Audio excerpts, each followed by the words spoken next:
Imagine करिए एक small region that a part of Europe that triggered world war one, witnessed brutal ethnic conflicts in 1990s and kept the great powers like Russia, Austria-Hungary, Germany, NATO, US constantly on edge. वो reason कोई और नहीं, वो है हमारा Balkan reason, which is often known as the powder keg of Europe. Why it is known as the powder keg of Europe? Because even a small, at that time it was considered that even a small spark can cause a blast in that region. And ये हमने देखा है that how it led to World War One, right? So why this region repeatedly fall into crisis? So let's break it down step by step and understand that why the Balkan War happened. So जो Balkan है वो एक basically एक Turkish word है which means mountains. So it itself explain parts of the problem. Like अगर आप एक mountainous region को imagine करें, then what problems you can see? The difficult terrain, right? Isolated communities, and the strong, which led to strong local identities, right? So अभी हम जानेंगे that why the Balkan war happens and क्या main में problem थी and how Balkan war led to world war one, right? So moving ahead, these are the main things that we are going to discuss कि Balkan region actual में है कौन सा, why this region is important, Ottoman empire का क्या role था इसमें, and what were the other causes other than the Ottoman empire decline, Balkan league का क्या थी, कब फॉर्म होती है, First Balkan War, and everything that is necessary for you to understand this war. So Balkan region, हम में से बहुत सारे लोगों को यही नहीं पता कि Balkan region है कहाँ पे. So it is basically a part of Southeastern Europe. Southeastern Europe का part है ये, and it includes countries like Serbia, Bulgaria, Greece, Montenegro, Albania, Romania, and many other countries as well. So I have already discussed कि it's known as the powder keg of Europe. Okay, and why it is known as? It is one of the question that might be asked in your exam. So read about it. So moving ahead, let me ask you one question. अगर कोई war हो रहा है तो उसका कुछ reason होगा ना? सबसे पहले रीज़न क्या हो सकता है किसी भी वॉर होने का? Like you can see the wars that are happening around us even in the today's world. तो क्या रीज़न है?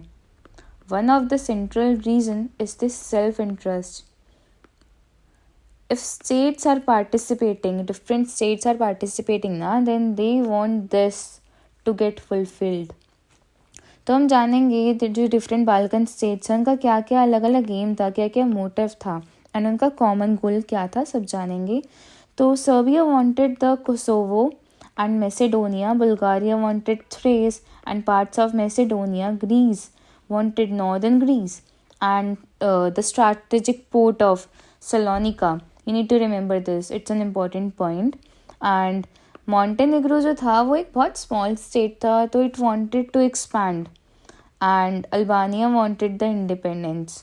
Okay, अब इन स्टेट के अपने अपने गोल्स के अलावा कुछ कॉमन गोल्स भी थे, जैसे कि 500 ईयर्स से ऑटोमन एम्पायर रूल कर रहा था हमारी बाल्कन स्टेट्स के ऊपर. तो they wanted to remove the Ottoman rule, territories gain करना तो उनका था ही goal, and they wanted to strengthen their national identity. One important thing I would like to add here is core problem एक ये भी थी that there is too much diversity in this small region. Like बहुत ज़्यादा ही diversity थी. Balkans was never a unified society.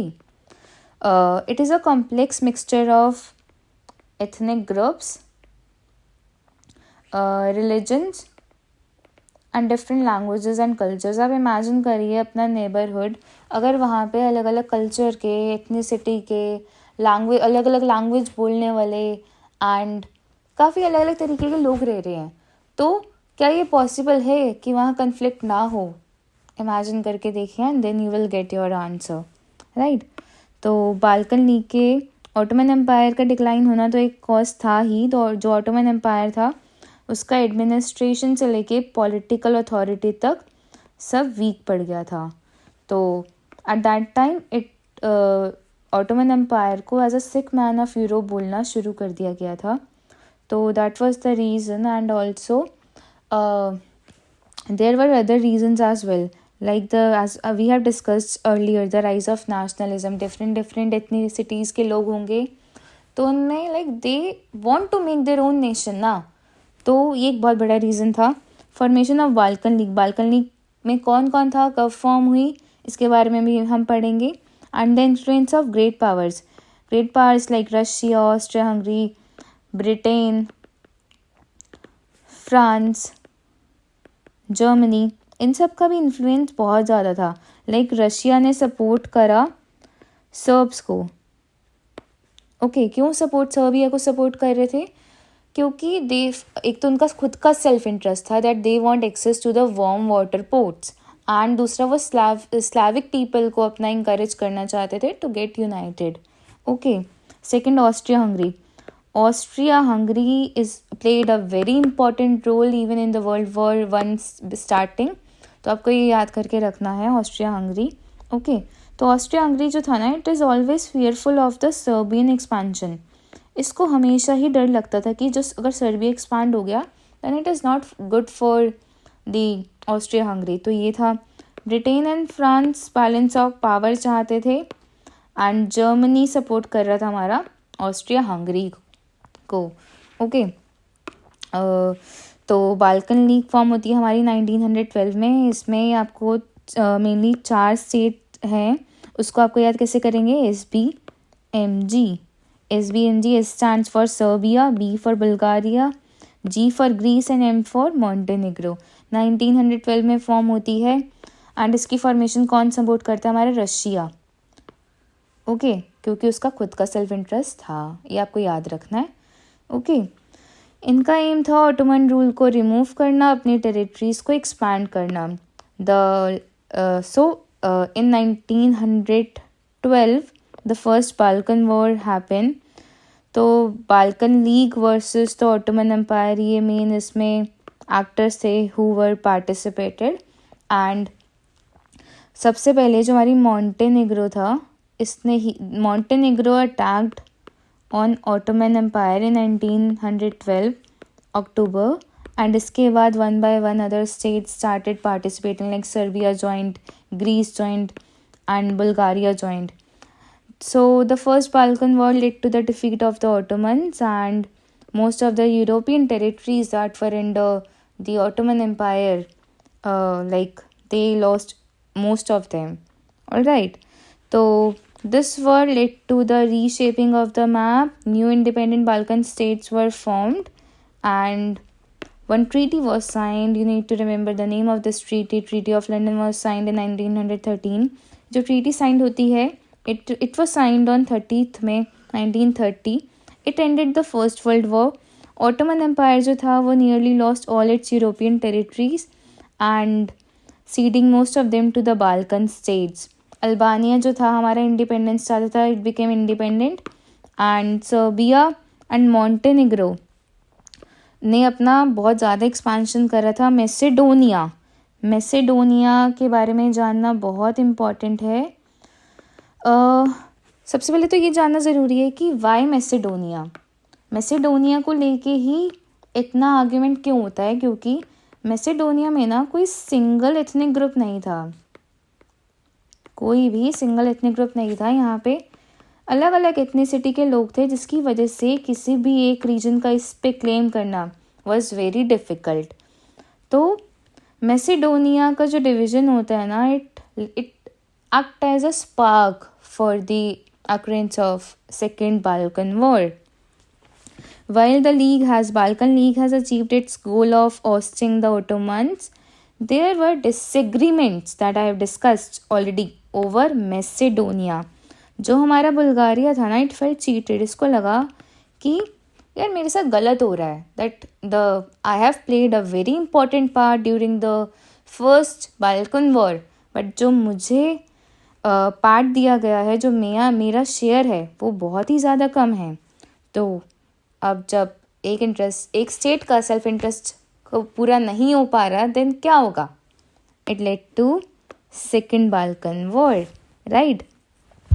तो second Balkan war किसके ऊपर होता है हमारा? मैंने आपको ऑलरेडी बता दिया, Macedonia, okay. And it is between Bulgaria versus Serbia, Greece, and 2 और एक्टर ज्वाइन करते हैं, Romania and Ottoman empire. Bulgaria को लगता है that the Serbia and Greece cheated on Bulgaria and the division was not fair, जिसकी वजह से Bulgaria attack करता है सर्बिया ग्रीस पे। अपना मौका देख के ऑटोमन एम्पायर फील कि यही टाइम है that it can regain it's lost territories, and वो ज्वाइन कर लेता है रोमानिया, जो अभी तक सिनारियो में नहीं था, इट एंटर्ड। तो बुल्गारिया अपने फॉर्मर अलाइज पे अटैक कर देता है, and as a result Bulgaria defeated, Serbia and Greece become stronger, okay. And I have mention the name of some of the major battles that happened during this time, तो इसको एक बार read कर लीजिएगा, याद कर लीजिएगा, ठीक है। It's the factual thing only, तो मैं इसको इतना डिस्कस नहीं कर रही हूँ। So the other important thing is treaty of Bucharest. Treaty of Bucharest sign होती है हमारी 10 अगस्त 1913 को, and it led to the end of second Balkan war, okay. It redrew the map of the Balkan. Serbia जो है बहुत ज़्यादा उसको कंट्रोल मिल जाता है मैसेडोनिया का, ग्रीस रीगेन कर लेता है मैसेडोनिया, एंड हमने कौन से पोर्ट के बारे में स्टार्टिंग में पढ़ा था? सलोनिका, ओके। एंड ऑल्सो रोमानिया जो है उसको सर्दर्न दोब्रोजा मिल जाता है, बुल्गारिया अपनी टेरिटरीज लॉस कर देता है, एंड उसको बहुत ही कम पार्ट मिलता है मैसेडोनिया का and part of Thrace, okay. And the treaty of Constantinople later that year on 30th September 1930 confirmed that Ottoman control over the territory it has retaken. So result क्या होता है हमारा Balkan war का? 500 साल का जो rule था Ottoman empire का वो एंड हो जाता है फाइनली। बॉर्डर्स रीड्रॉन हो जाते हैं, सर्बिया का एक्सपांशन बहुत ज़्यादा हो जाता है, जिसकी वजह से ऑस्ट्रिया हंगरी को बहुत ज़्यादा डर लगता है, right. And Serbia emerge powerful, Austria Hungary felt threatened. Next video में हम जानेंगे that how Balkan war led to World War I, okay. And कुछ current facts regarding the Yugoslavia and the current condition that is going on in the Balkan region is important, तो उसके बारे में भी मैं आपको नेक्स्ट वीडियो में बताऊंगी। So thank you so much.